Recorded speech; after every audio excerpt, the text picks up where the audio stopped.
Tuesdays here. Hope you're all recovered from yesterday's workout. Got a little lower volume on today to keep you fresh for the rest of the week. But it's a nice 15-minute AMRAP to work on the cardio and strength endurance here.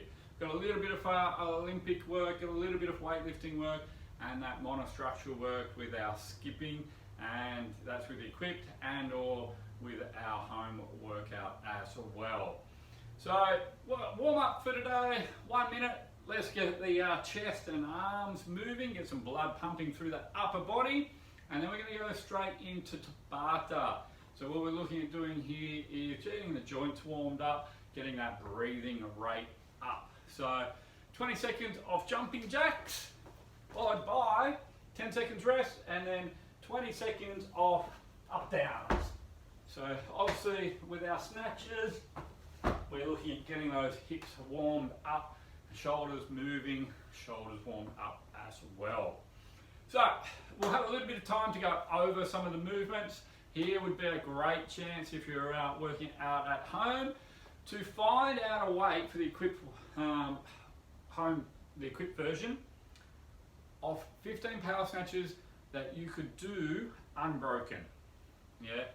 So you should be able to touch and go 15 of these unbroken.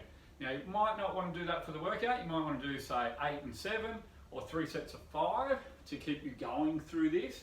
But it should be a weight you're comfortable doing 15 touch and go reps unbroken with. Yeah, so you can warm up that movement, see where you're at. 42.5 with 30 kilograms would generally be what I'd specify if we're in the gym. Our bench press for this one. Again, you can warm this one up. It should be a weight that you can do 15 reps fairly comfortably with in one set again. Now we're looking at obviously getting, hopefully 5+ rounds in this one, so the volume does start kicking in towards the back end. I would probably say this would be about a 60, 42.5 if I was specifying load on the barbell in the gym. If you don't have obviously a bench, you can do it as a floor press. So you might want to have 2 bars. If you've got that, you might want to take weight on and off.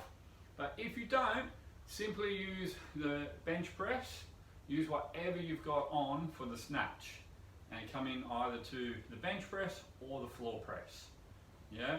So I'm cool with that. You're still going to get a good workout looking at that. Obviously weightlifting strength in the bench, your Olympic lifting from the snatch, and our double unders probably going to get surprisingly hard here because we've got shoulders and upper body in the other 2 movements. So what we're looking for there is something that 50 double unders you could do unbroken pretty much 9 times out of 10 without having to think about it. Yeah, we don't want to spend too much time getting that rope out of our feet or having to think about how we're doing the double unders in this. Bring that back down or into single unders if you'd like. Something like anywhere from 50 to 100 single unders. Want to keep moving through that. That's a heart rate that's going to jack up on that one. Hope that makes sense for the equipped version. Shoot me a message if you're not sure on that one. For the home version, we're going to be beneficial if we can get an object on this one. Yeah, so it doesn't need to be super fancy or super heavy, because we're going to move through this at a good pace. 50 mountain climbers, so we've got a little bit of shoulder work in here, but we want to be bouncing off our feet nice and fast.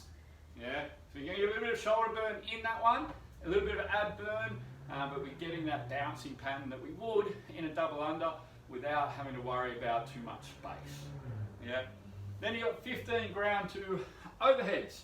So if you've got only 1 dumbbell or 1 kettlebell, you could certainly do, your alternating dumbbell snatch.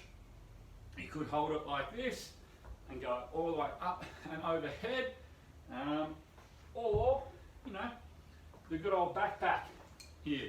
You could hold it whichever way you wanted. You could hold it this way, touch up and push up. You could hold it this way and going up. You could also do it with a weight plate, a bumper plate, if you had that, using a similar method. Yeah. Then we'd come down into our floor press, depending on the weight that you've got. You could use one like this, pressing up 15 times. You could use two, pressing up 15 times. And the same goes for your backpack or object here, and repping that out 15 times. If you wanted to add a bit of variety and you're confident with it, you could do a push-up, a pike push-up, or a handstand push-up on that as well. And you could also do that with the equipped version. You can mix and match them. So not a heap of volume in terms of timing today, but if we get this right, we're going to get a really nice burn towards the back end of this workout. So again, see you online 6:15 a.m, 5:30 p.m. and 6:30 p.m. Shoot me a message through before the workout if you need any scaling or you've got some niggles that you might need to work around. See you online.